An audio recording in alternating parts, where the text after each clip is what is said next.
It's Thursday, it's 12:15 and we're live in Westminster. As Russia attacks Kyiv directly, President Trump launches another scathing attack on President Zelensky, saying he's being very harmful to peace talks. Energy Secretary Ed Miliband is hosting a summit on energy security today in London. Homegrown low-carbon power is our nationally chosen route to energy security. Solar power, wind power, tidal, geothermal, nuclear power, also an essential part of the low-carbon opportunity. Is the government getting closer to agreeing a youth mobility scheme with the EU? We hadn't got freedom anymore, not truly. We were limited to the 4 counties that he was excluded from. And we speak to this campaigner who wants to change the rules on where some offenders can live and work after being released from prison.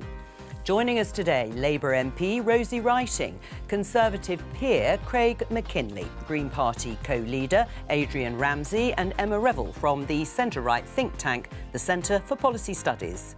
This is Politics Live.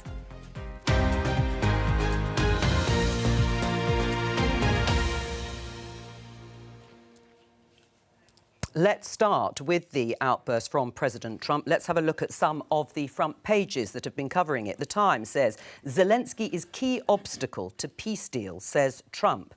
Followed by the Daily Mail, back my peace or lose all of Ukraine, Trump warns. In The Guardian, the headline is Crimea is lost, says Trump as he warns Zelensky on peace deal. And finally, in the Daily Telegraph, Trump to let Putin keep seized land. Well, overnight there have been attacks, as you heard in the headlines, in Ukraine. The BBC News says Zelensky cancels part of South Africa trip after deadliest Russian attack on Kyiv since July. Yes, there was a massive drone and missile attack on Kyiv directly. We can see some of the images of the devastation there because 9 people at least were killed and dozens injured, and you can see the fallout from that attack overnight. Well, there was an urgent question in the House of Commons literally within the last hour or so. Foreign Office Minister Stephen Doughty said this. The UK's position regarding Ukrainian sovereignty is well known, and our position has not changed, and we do not recognise Russian sovereignty over any territory illegally seized from Ukraine, including Crimea. And when, how and on what terms this war comes to an end can only be decided by negotiations with Ukraine at the heart of them. The UK standing firmly behind Ukraine and President Zelensky and saying no land should be ceded to Russia before there is an agreed ceasefire. Do you agree still with that position, Rosie? Absolutely. Keir Starmer has shown real leadership in this area, bringing together the coalition of the willing and making sure that we support Ukraine. There is no peace in Ukraine without Ukraine being around the table, and it's absolutely vital at a time like this that we continue to support them. The issue is, of course, that J.D. Vance, the Vice President, Craig McKinley, in America, has said that actually America might walk away from this conflict and continued talks unless President Zelensky agrees to a peace deal. Well, I have to say what Keir Starmer has done so far, I'm generally quite supportive of. I think he's shown quite good leadership on the world stage. But to think that Europe and the UK or the coalition of the willing can do this alone, I'm afraid is fanciful. We have to have US support in whatever the final solution might be. But we have to have grave concerns about Trump almost considering Zelensky being the bogeyman in this deal rather than the true one, which is Putin. And, those bombs that have been raining down at high level in Kyiv just yesterday is not the usual activity of a glide path to peace. But I have to say, realistically, Europe and UK operating as partners on trying to maintain whatever peace might come, I'm afraid is not muscular enough. I'm concerned that the US are holding the cards on this, but I'm afraid that is the real politic of the international world. Right, but should the UK move their position and start putting more pressure on President Zelensky to come closer to what's being offered? No, I think we have a problem that the whole of the Sebastopol-type region, Crimea region, is sort of treated differently by most everybody. And when we have to ask ourselves, why did we do nothing in 2014? We did nothing. So I almost have to say, it's almost given away by the international community, and I sadly think that that is where the final outcome will rest. Oh, do you agree with that? I mean, should the UK now take a slightly different position in terms of reaching any sort of deal and ceasefire?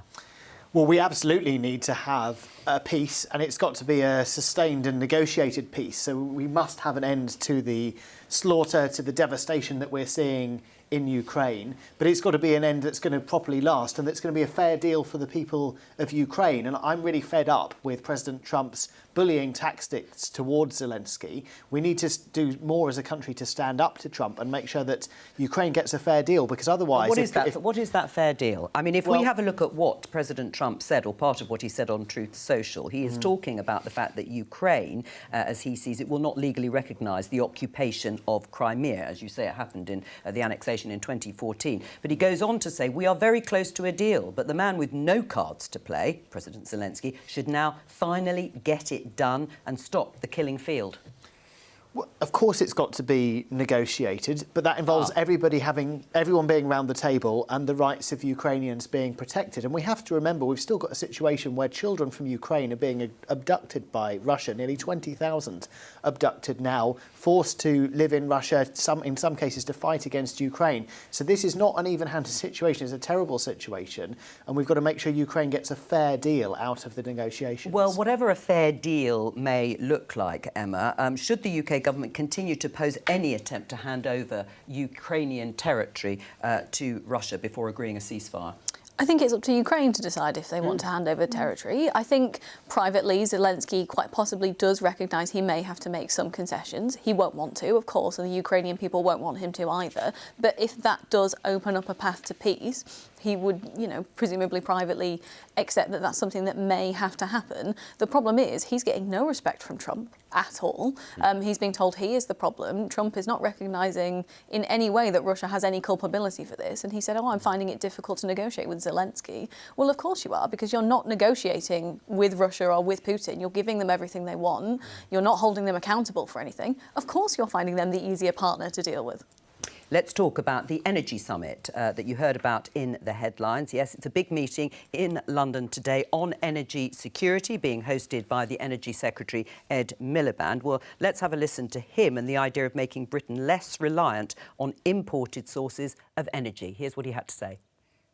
Now, oil and gas, including from our North Sea, will continue to play an important role in our energy system, and we really value our industry and the jobs it supports. But as with many other countries, we're a price taker, not a price maker in international fossil fuel markets. So our vision of low-carbon power goes well beyond the climate imperative, important as that is. Homegrown low-carbon power is our nationally chosen route to energy security. Craig, do you agree with Ed Miliband? I'd say I don't agree with one word that Ed Miliband ever says. I listened to his Radio 4 this morning. It was a total car crash with Justin Webb. He was trying to defend the price of electricity in the UK, which is indefensible. And we wonder why we have a steel crisis. We wonder why Stoke potteries are now being exported abroad, why every single high-energy business is abandoning the UK. He wants local or domestic energy security. I want that. But that is not achieved by importing vast amounts of gas that he's just accepted that we will be using for a long time, importing it from places like Qatar, the US, even as far away as LNG came in from Australia last year. I mean, frankly, if we keep this importation of fundamental energy needs, we're going to run out of football clubs to sell Qatar before too long, because we could have this as local energy, i.e. domestic gas, which we're going to use, and then as we move in the longer term to nuclear. That has got to be the pathway, not almost sort of 15th century windmills that are completely unreliable. I mean, this is a hopeless policy.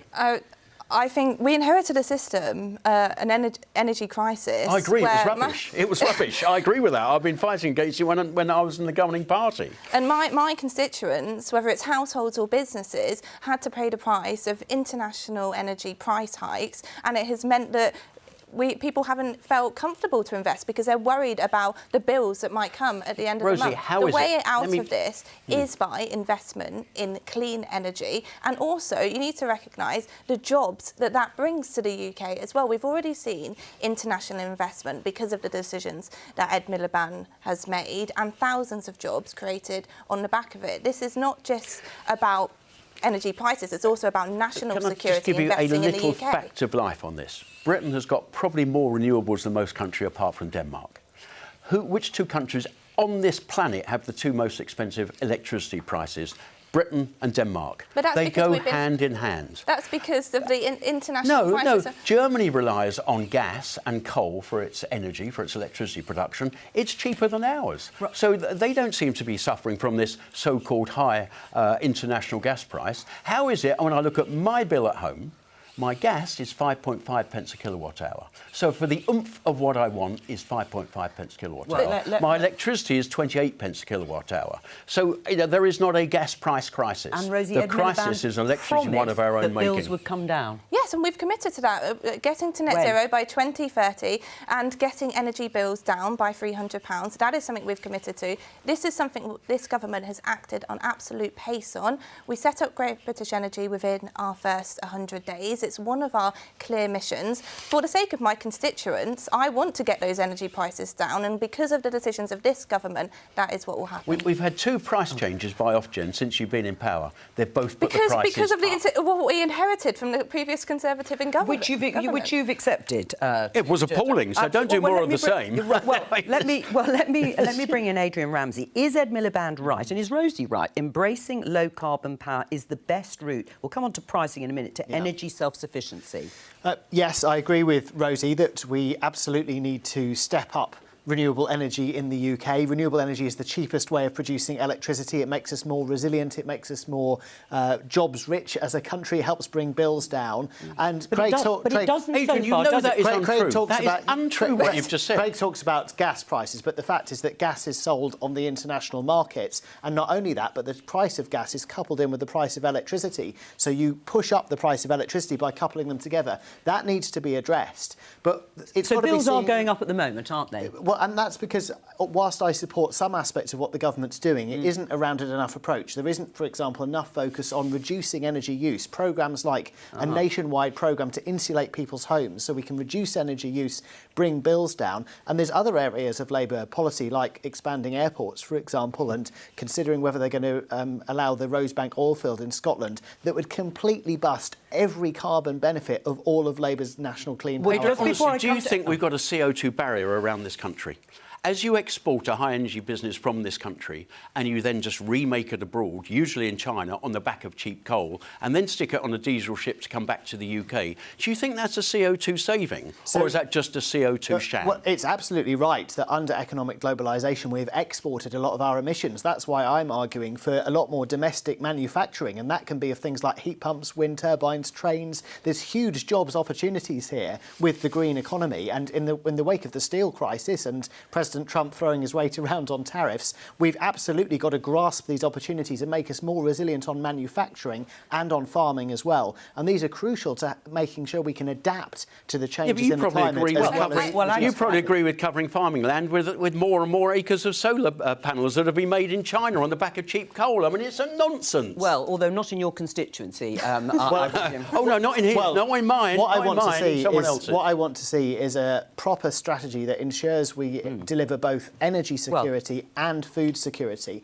And I don't see that from the government at the moment. Looking at what land do we need to deliver both those things together? Well, I'll come to that contradiction, perhaps at the heart, as you're saying, of what Labour and what the government is doing. But Emma, on that, how much of this should be about trying to convince people to just use less energy as well as low carbon power?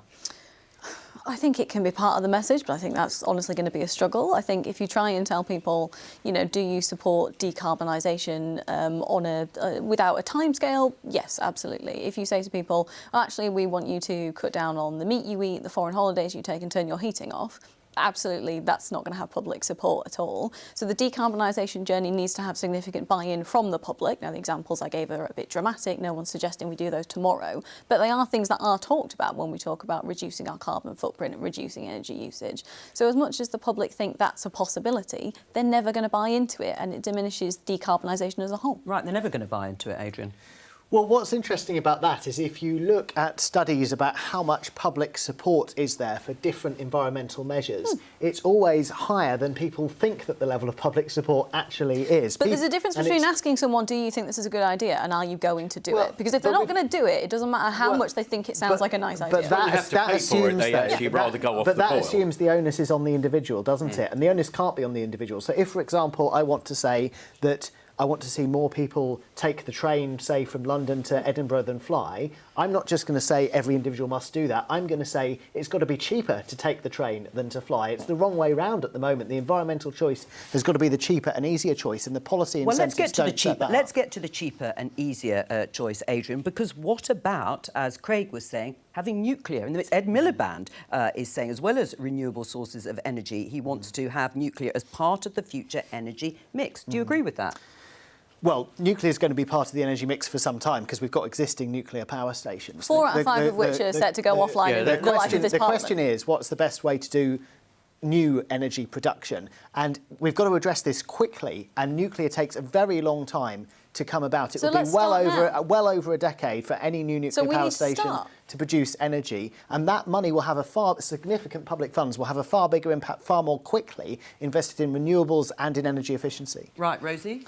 I want to pick up on what Adrian said as well about British supply chains, because it is what Ed Miliband's announcements today are actually patriotic. We need to invest in British supply chains. We're seeing an ever-changing world and quite a scary world at the moment, and we need to know that we are in a position to be self-sufficient. Yeah. And at what cost? At what price? Are you being honest with people about how much the price of not doing it? What would that be? Would that be even higher then? Absolutely, because we've seen what happened to energy prices when Russia invaded Ukraine. We've seen world conflicts. Yep, because of the decisions of the previous government meant that we are... Because you're putting more renewables in. It'll go up and up and up. No. Because we haven't got the real price of renewables factored in yet. The price of renewables that everyone says when it's cheap is when you've got perfect wind on a perfect day and it's perfectly used by everybody. It's more than on the day that the wind doesn't blow, that is when you've got the real cost. So you've got to either buy batteries, you've either got to create new reservoirs so you can have hydropower, or you start creating hydrogen. All of this stuff has not been factored in yet in the true cost of renewables, because all we're seeing is it's great when it blows, when it doesn't, someone else's fault, we have to turn the gas on. Rosie, convince Craig. I mean, first of all, it's not just about when the wind blows. I think that's making it sound very simplistic for what is... One thing I know about solar is it does turn off at night. Let's agree on that one, shall we? Yeah, no, so we need to have multiple sources of renewables, and we need to invest in multiple sources of renewables so that we're protected in all different climates and all different weather, and that's including solar, that's including offshore, onshore wind as well. It's including carbon capture. In this, there's multiple... Can I just honestly, I think we need a bit of lesson here. The carbon capture plan, £22 billion of taxpayers' money, hoped for £8 billion of private money, £30 billion to sequester 8 million tonnes of carbon a year. Do you know what 8 million tonnes of carbon a year is? Can I tell you what jobs that it brings? And also the jobs that it brings, the international investment make jobs up if you throw taxpayer money at economy. Because of the decisions Ed Miliband has made, there is investment coming into the UK.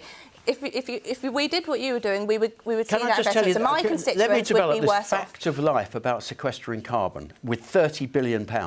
8 million tonnes is one power station. China makes one power station a week. This £30 billion would sequester the incremental output of 1 week of China. All right, but then, it's Craig, that you then want to just rely forevermore on fossil fuels? No, I want to get towards a proper nuclear economy. But even Ed Miliband and certainly the Greens, nuclear is still deemed a little bit too dirty. Let's pick up us. what Craig said on carbon capture, because actually it is the case that around the country, around the world, the vast majority of carbon capture and storage plants that have been commissioned have later been abandoned. There's no proven usage of this technology. We do have genuine natural carbon capture and storage, restoring trees, woodlands, peatlands, wetlands, and the nature restoration side of the climate needs to happen far more. And that's why we've announced new reservoirs, new national forests. That does need to happen more. But actually, if we look at the debate that Craig and Rosie were just having, one big thing that was missed from that is how we reduce energy use. We're not going to solve... There's no model for net zero that doesn't include significant measures to reduce energy use, and that's why I'm arguing for a nationwide programme for home insulation, which could keep homes warm, keep Other bills governments down have tried as well. to do it. It's amazing that it hasn't not been picked thoroughly. up well, or thoroughly, or perhaps not without enough subsidy. I mean, I don't know the answer, but let me just show you this headline, Emma. BBC News: Ed Miliband considering regional energy pricing. We spent a bit of time trying to get to the bottom of exactly what this means. He was speaking to the BBC and others and was asked about the idea of so-called zonal pricing following this headline in today's Telegraph. Miliband poised to charge homes in South more for electricity. Zonal pricing will create a postcode lottery and deter investment. Now, he said that report was copper-bottomed nonsense. However, he did say the Energy Secretary was considering the idea of cheaper bills for homes near certain types of infrastructure, such as new pylons or nuclear power stations. Would that be a good idea? I think given we have significant problems in this country and have had for decades at getting infrastructure of any kind built, saying to homeowners, if we build something like this in your community, it will have a direct financial benefit for you, your bills will be lower. I think that's a great way to incentivise infrastructure. Right. What I'm interested in is Ed Miliband saying, we're considering zonal pricing, but I don't want it to be a postcode lottery. Because that, I don't know how you square that circle. That is, by definition, what zonal pricing is. Right. Adrian, do you like the idea of people being charged less if they live near infrastructure, energy infrastructure? Well, there's two different questions here, aren't they? On the zonal pricing... Well, leave that just for one side. But on that, yes. If you've got a pylon near you or a nuclear power plant, for example, should you pay less for your energy? I think that should be part of the mix, yes. But if you look at the detail of what needs to happen, what's proposed for compensation, thinking of my constituency, for example, is there going to be adequate compensation for farmers who are deeply impacted, for other households that are deeply impacted by energy infrastructure routes? I haven't yet seen the detail of what's proposed beyond this sort of blanket reduction in bills. But what about the impact in your constituency, for example? Well, that's why I'm interested in the detail. What will it mean for farmers in my constituency who are impacted in terms of the detail of the compensation? Right, although how else will that cheap electricity be transported across constituencies? Well, of course it needs to be transported. There are different ways of doing it. There's debates around the country about whether it's overground, underground. In fact, in other parts of the UK, it's been done offshore. And interestingly, I think the conclusion has been that is the cheapest way to do it. Otherwise, they would have done the underground. Lincolnshire and East Anglia have been left out of the offshore route that should have been happening under the last government and didn't happen under this one. If there was there's now a scheme, debate over whether it's over the ground or underground. But if there was a scheme that charged people less, let's say your constituents, for living next to a pylon, would you support pylons? Well, I think if that's what the government's going to do, there's got to be proper compensation. Look, there's a genuine debate, and it's a cross-party debate, actually. All four parties are represented on this in East Anglia, looking at what's the best way of doing the connectivity. We've absolutely got to do the connectivity of renewable energy infrastructure, and there needs to be a calm discussion about the best way to do that looks at timescales, looks at costs, looks at impacts on nature and community. There's a lot of detail, obviously, to be done. In principle, do you think it's a good idea Ed Miliband should get on with it? Well, like I said, we haven't seen the details of this. But broadly, you pay less if you live near a pylon or a nuclear power plant. I think that people should absolutely see the benefit of the infrastructure that they might actually be able to see out of their bedroom window, quite literally. I think it also means that people can have pride in what their community, county, town is contributing to our net zero targets as well. And it's a part of being, patriotic and seeing the benefits of the infrastructure right outside your room. Well, that might be one way of getting your bills down. You've got it wrong on this. This is not about if you live near a pylon. This is about demand management. No, but hang on. This is separate things. No, this is about demand. No, this is wholly about demand management. So you think Ed Miliband? No, let me tell you how it works. Let me tell you how it works. you have got a surfeit of offshore wind in parts of the country where you haven't got an awful lot of take-up of that locally produced electricity. So the idea is that us in the south, not too much offshore wind, but high demand, you will pay a lot more for your electricity to try and suppress our demand, whilst those who live near the offshore wind off of Scotland, for instance, will get cheaper electricity because the electricity grid is way behind the rollout of new renewables. Right. This is a stitch and mend of a failed energy policy. It is a postcode lottery.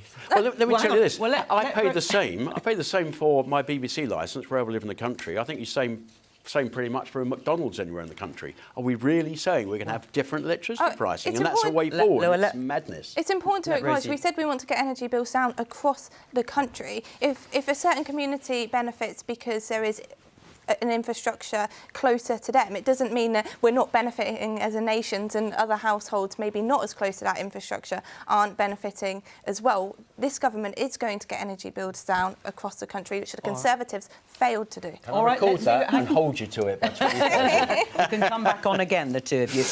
Let's show you this headline in The Guardian. Labour MPs urge Starmer to back youth mobility scheme amid EU trade reset. You've heard a lot about the resetting of relations on Politics Live. More than 60 MPs signed a letter calling for time-limited visas for 18 to 30-year-olds to travel freely. Let's talk to the BBC's chief political correspondent, Henry Zeffman. Henry, what are these MPs calling for precisely?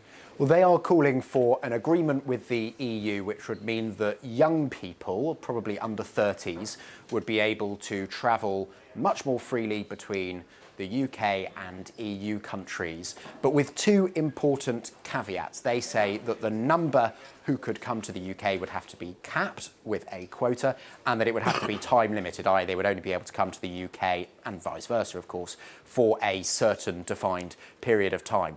This is really interesting because this is something that the EU has made clear it wants to get from the UK as part of this broader reset, which is beginning to harden into something concrete. We don't know exactly what yet, but we do think there is going to be a deal of sorts between the UK and the European Commission at a summit here in the UK in a few weeks' time. And I think the fact that a deal that looks a bit like this on mobility, migration is not at all being ruled out by the UK government is pretty telling. Right, you talked about those two caveats. The numbers would have to be capped and it would have to be time limited. Is that to insulate the government from accusations that they're returning to freedom of movement?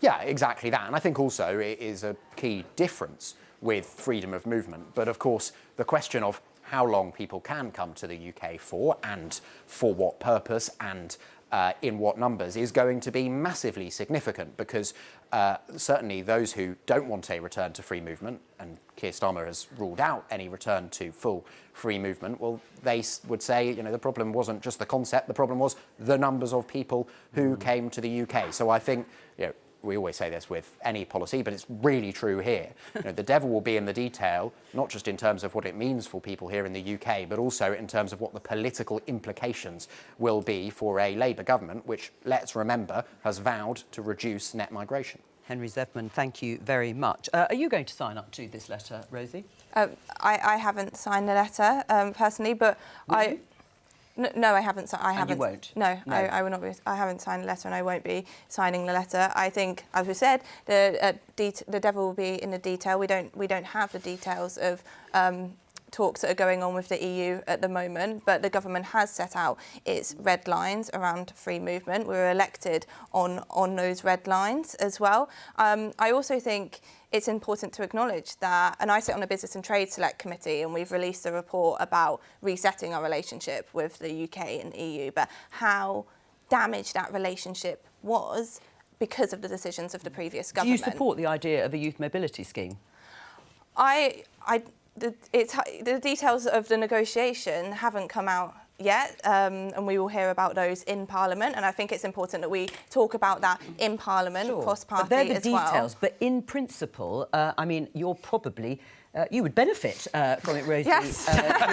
You have the benefit of great youth, I mean, as you all do, but under 30, you would benefit from it. Can you see the benefits? I think that it's important, and what the government is doing is any negotiation that we have with the EU at the moment is absolutely in our national interest, and we'll get the deals of negotiations that come out. But we have our red lines on this, and that's what we were elected on. Is it a good idea, a youth mobility scheme with the EU? I think it depends on how long it's for. If it's sort of, you can come for 3 months, well, that's a holiday, you can come anyway. If you can come for 2 years, that's migration, and the public will have concerns about that. Where's your line on what is and isn't migration or freedom of movement then? A year? 6 months to a year, I would imagine. If that was the limit, the public would not see that as migration per se. But even then, if you're coming for up to a year, you need somewhere to live. We have a housing crisis. That's one of the reasons that people are particularly concerned about migration. I think one of the biggest challenges that Keir Starmer faces with this programme is actually the fact that what could happen is British youths could see it's actually a lot cheaper, a lot sunnier, a lot nicer to go live in somewhere like Portugal, which is, because of a demographic crisis that they have, as many Western countries do, you can get up to 100% tax breaks if you're an entrepreneur and a young person and want to go set up your business in Portugal. So it would be good for UK youth then? Yeah, but probably not great for Britain. Right. I mean, what do you think? A youth mobility scheme, for the reasons that Emma has just outlined, it sounds rather lovely. I think it would be a really positive thing. Since Brexit, so many young people have missed out on the opportunities to work, travel, spend time in different European countries with all of the cultural, personal, economic benefits that brings. And this would be a step back towards that, and I think it'd be really positive. We saw last year Labour and the Conservatives both opposing EU proposals on this, but the fact that more Labour MPs are now lobbying on it, I think, is a good thing. Right. I mean, what about 2 years, let's say? Would you support that? Go a bit further than perhaps the government would?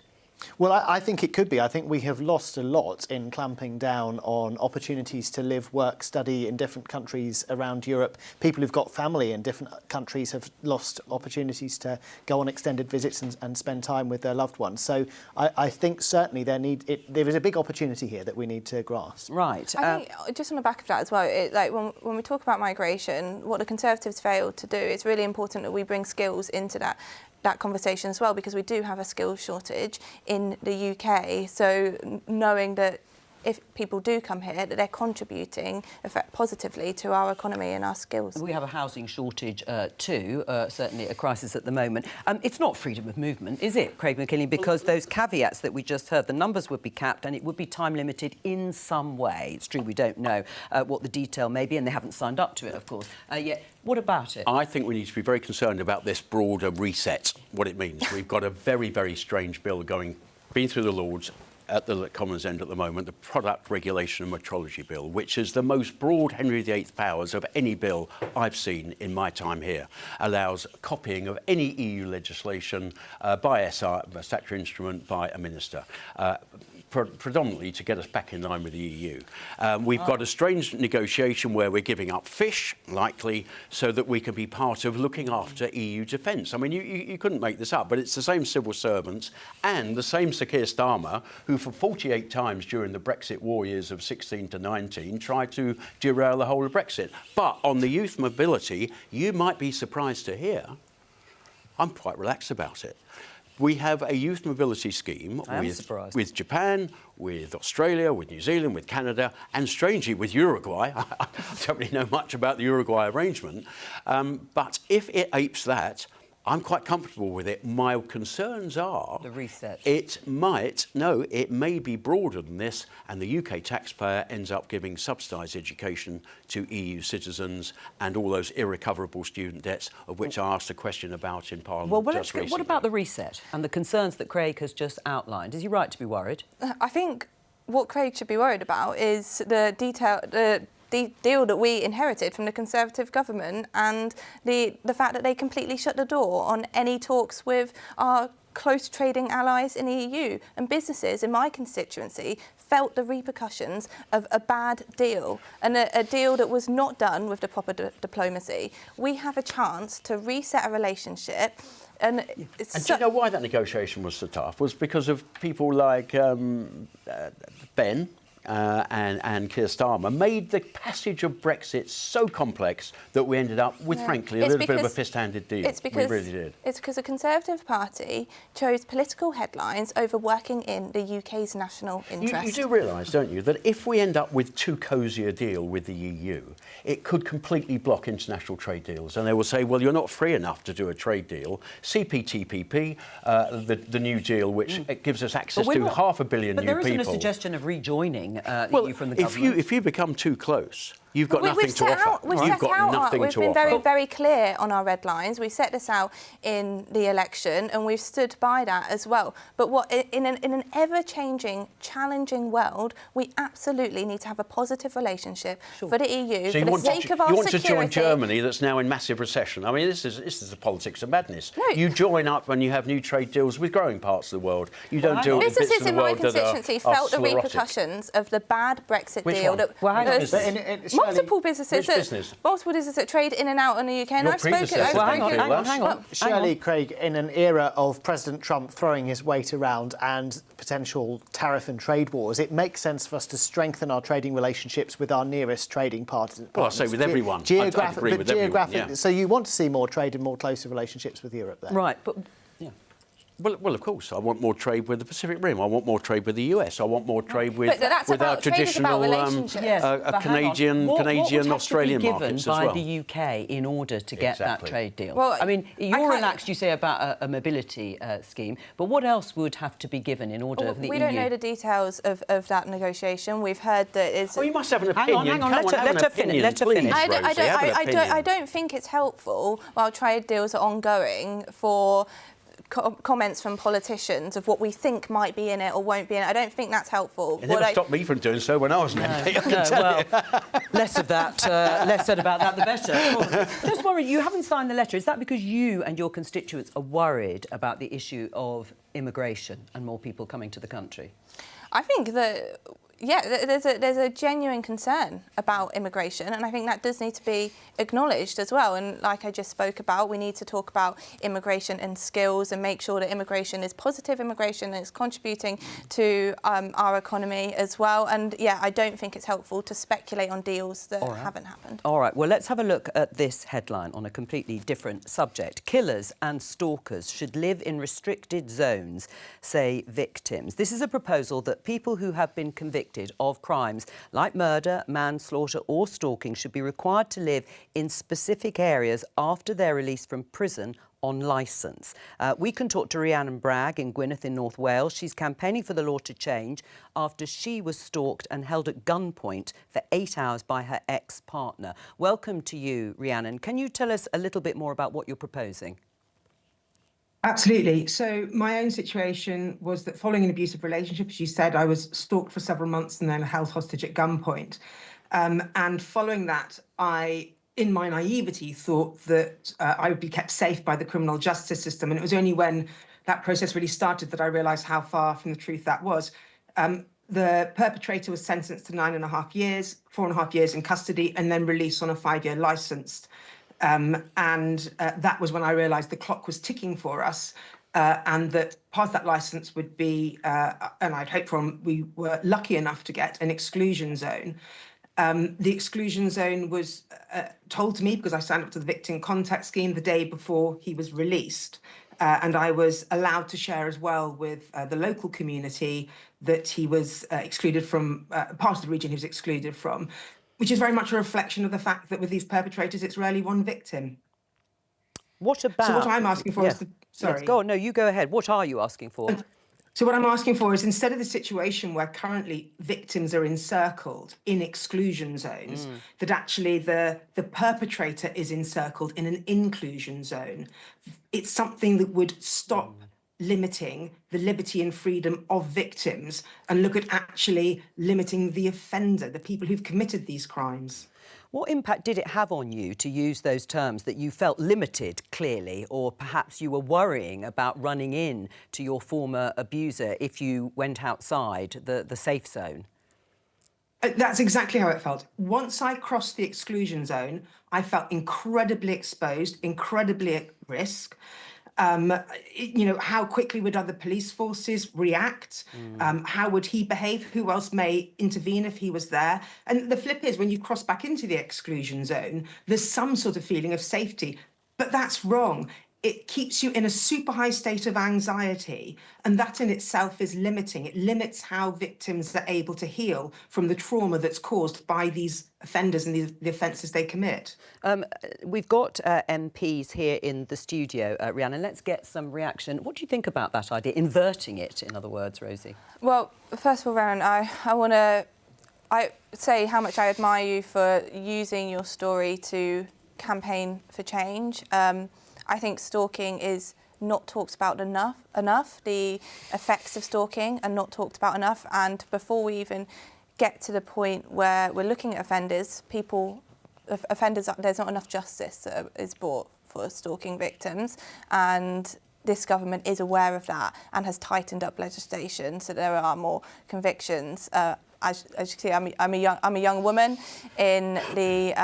in public office, and even in my short time in this role, I've dealt with things which I can't even imagine having what you've gone through, but dealt with, you know, small versions of this, and it's been terrifying. It really has.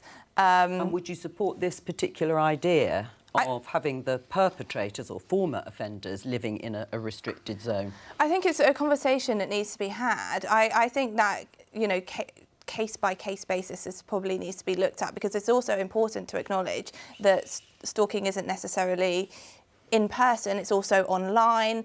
But what does need to happen is victims of stalking need to be able to live safely, freely, after they've gone through such an ordeal. Adrian, would you support what Rhiannon is trying to do? Well, first of all, Rhiannon, thank you very much for sharing your experience with us. Sounds like a horrific experience that we all have to take extremely seriously. Violence against women and girls is on the rise, and we have to tackle it as a society. I think, like Rosie, I think there's a lot to be said for what you're highlighting. It needs to be considered properly by MPs, but I think it needs to be looked at in terms of how the initial sentencing is done, whether you would build something like that in from the beginning. I had a constituent recently where her perpetrator from a serious domestic violence case was going to be released early under the early release scheme. We managed to get the Justice Department to stop that because it was not supposed to be done under that scheme. But I saw through that case that she, like you, was deeply worried, and we've got to build this into the way sentencing's done, as well as making sure that local authorities are properly funded for supporting domestic violence centres. Right. I mean, Rhiannon, you yourself have spoken to government. Ministry of Justice spokesperson said victims must feel safe, which is why any offenders released on licence who break the rules face going back to prison. They have to follow strict conditions such as curfews and exclusion zones. What was your response to that? Do you think they're taking on board what you're saying? My response to the Ministry of Justice quote is how to let everybody know how deeply insulting that is to hear as a victim. It's great they're going to send these people back to prison when they have broken their licence conditions, but can you imagine what might have happened to the victim by then? It could well be too late. And I absolutely hear budgetary concerns. We're fully aware of that. I strongly suspect that this would actually be a cheaper way of managing offenders, both for police and for probation. There's technology already in existence. And I should clarify as well, my experience was of stalking and partner stalking, but actually this isn't just about stalkers. It's about people, it's about murderers, manslaughter, it's about bereaved families. You've talked about the impact on victims, and I think that's something which is still really not terribly deeply understood. There's been so much learning recently, in the last few years, more learning about that sort of thing. And yes, I took this to Westminster with my MP, Liz Saville-Roberts, who's been supportive of this idea. And one of the things that was flagged up, which won't be a surprise to anyone sitting with you today, was that the perpetrator has rights. And it's something which, from a victim's point of view, is unpleasant to hear. Right. I appreciate that there's a legal hurdle. It needs to be addressed. Right. What's wrong with the idea, Emma? I can completely understand calls for it. It's a very emotive subject, and in the case of stalking, it's the psychological impact and the fear, as Rhiannon said. But it isn't just stalking, but yeah. Well, indeed, but if it's the fear of bumping into an offender when you leave your home, whether that's a killer or a stalker, that's completely real and terrifying. But I have to question the logistics of this, if you're going to have a defined area where an offender can live, where is that area? How far away does it need to be? What do the people who live in that area feel? Going, oh, well, this killer has to live near you, not near somebody else. And ultimately, if someone is still a danger, why aren't they still in prison? Very briefly. Yeah, Rhiannon, I mean, what you've suffered is the tail end of decades of failure, where we talk about victims' rights. Parliament has talked about victims' rights through the last Labour government, all the way through my government, and now this Labour government. It's all, yeah, they talk victim, but they don't actually mean it. We've also got a whole industry surrounding the rights of offenders. And unless we get that balance right, we're not going to get to a solution for you. I am so sorry for what you've suffered, and I hope we can make things better in the future. Rhiannon Bragg, thank you very much for joining us today. And from all of us here, bye-bye.